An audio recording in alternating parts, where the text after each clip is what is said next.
Fighter जिसे Hitler ने मिलने का समय दिया, एक ऐसा नेता जिसे महात्मा गांधी भी चैलेंज मानते थे, और एक ऐसा इंसान जो अचानक गायब भी हो गया। 1945 में कहा गया नेताजी प्लेन क्रैश में मर गए, लेकिन सबूत कहीं नहीं। 70 साल बाद भी लोग पूछ रहे हैं नेताजी की मौत भी हुई थी कि उनकी कहानी बना के उनका सच छुपा दिया गया।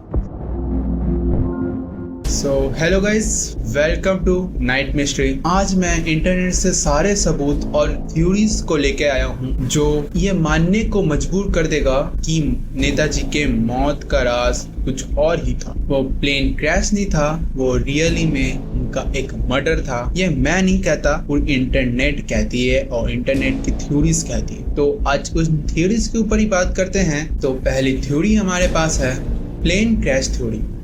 नेताजी का प्लेन उड़ान भरते समय ही क्रैश हो गया, ऐसा हमें बोला गया।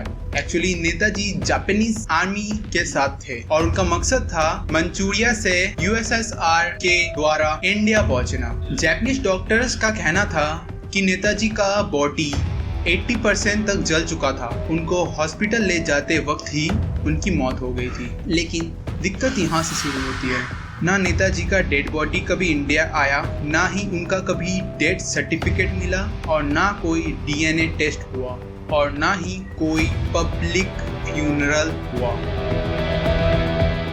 हमारा सेकंड थ्योरी, जिसका नाम रसिया थ्योरी दिया गया। कई हिस्टोरियंस का मानना है कि नेताजी यूएसएसआर भाग गए थे।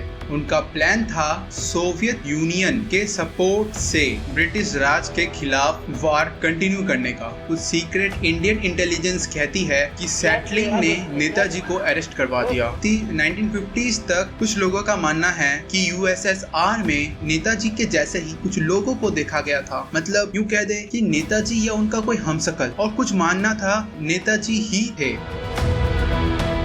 1970s से 80s के बीच में फरीदाबाद में एक बाबा रहते थे जिनका नाम गुमनामी बाबा था। वो ना ही किसी से मिलते थे और वो कुछ अलग और छुप कर रहते थे, और उनके पास नेताजी का कुछ पर्सनल आइटम्स भी मिला था। जर्मनी का रेडियो, नेताजी के हैंडराइटिंग में लिखी हुई लेटर्स, INA का रेफरेंस। 2016 में डीएनए टेस्ट भी हुआ जिसका रिजल्ट इनकॉन्क्लूसिव आया था। उनके डेथ के बाद उनका सीक्रेट बैंक लॉकर और बिलोंगिंगनेस सब एक कंट्रोवर्शियल बन गई। कई लोगों का मानना है कि गुमनामी बाबा ही नेताजी सुभाष चंद्र बोस थे जिन्होंने अपनी आइडेंटिटी छुपा ली थी। और हमारे पास अब नेक्स्ट थ्योरी आती है। इस थ्योरी में बताया जाता है इंडिया में 3 बड़ी इंक्वायरीज हुई थी, जिसका पहला नाम है शाहनवाज कमेटी, जो एक्चुअली सेटल्ड होती है 1956 में।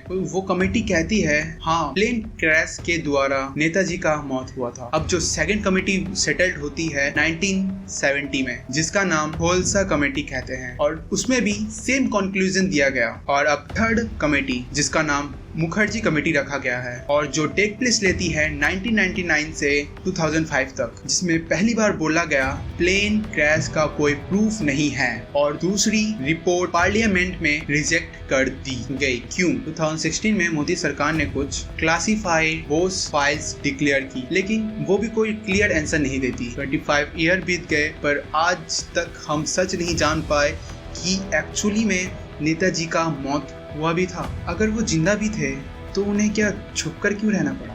क्या कोई पॉलिटिकल रीजन थे? क्या उन्हें सरकार ने छुपा कर रख दिया? तो आपको क्या लगता है, नेताजी का मौत प्लेन क्रैश में हुआ था या उन्हें जिंदा रखकर सिस्टम से बदला लेने का प्लान बनाया? आप अपना जवाब कमेंट में दे सकते हो। ऐसे ही कुछ बड़े राज से पर्दा उठाते हुए देखने के लिए इस चैनल को सब्सक्राइब कीजिए और इस चैनल को कुछ सपोर्ट दिखाइए।